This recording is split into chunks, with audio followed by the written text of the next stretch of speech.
I'm the commanding officer of VMM-266 Reinforced, or better known out here as the Air Combat Element Crisis Response Africa. Our unit has both MB-22 Bravo aircraft as well as KC-130J Hercules aircraft. We provide that 24/7 alert capability for the combatant commander as well in support of Combined Joint Task Force Horn of Africa to respond to a crisis 24 hours a day at a moment's notice. And that's really in support of our embassies that are all over the continent of Africa. Major Brandon Thompson, I'm the operations officer at 266 Reinforced. We're here in CLDJ, I run the operations department for the squadron. We're responsible for five missions total. So in a nutshell, what that is Operation New Normal, which is support to the Department of State, as well as crisis response, and that's for the entire continent of Africa. But then in addition to that, we're responsible for PR CASEVAC. So that's kind of one of our METs, or Mission Essential Tasks, so Tactical Recovery of Aircraft and Personnel.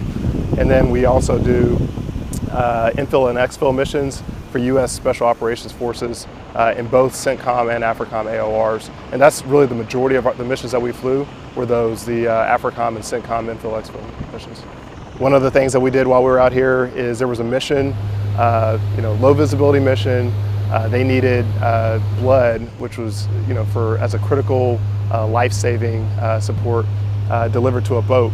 And so we problem solved and decided to deliver the blood via C-130 air delivery to the boat. And that was actually the first time that blood was ever delivered to a water DZ successfully. Did a tactical recovery of a downed unmanned aerial system. We're able to respond very rapidly and then get the thing in the back of our MB-22 aircraft and then recover it back here to CLDJ. Another mission that we supported that you've probably seen in the news, the First Lady of the United States just had a visit down to Nairobi, Kenya, and we supported her with 4 MB-22 Bravo aircraft and 1 KC-130J during her high visibility mission to the continent in Nairobi. We stay, pretty well employed when we're back at Marine Corps Station New River in North Carolina, but it just can't compare to the day-to-day operations that we're doing out here. And to put that in perspective, I have, maintainers working on the aircraft 24 hours a day. They work on, 12 hours on, 12 hours off, and then that also, we're doing missions, at all hours of the night and throughout the day.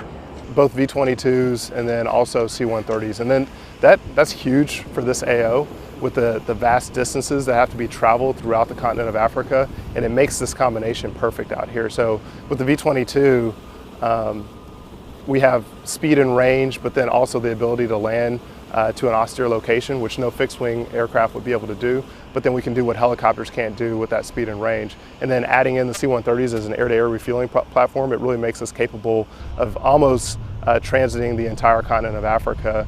We got to do interesting things that you normally don't get to do on deployments. And then we really got to see how the V-22 can be employed to its max capability. And out here was the perfect environment to be able to do that.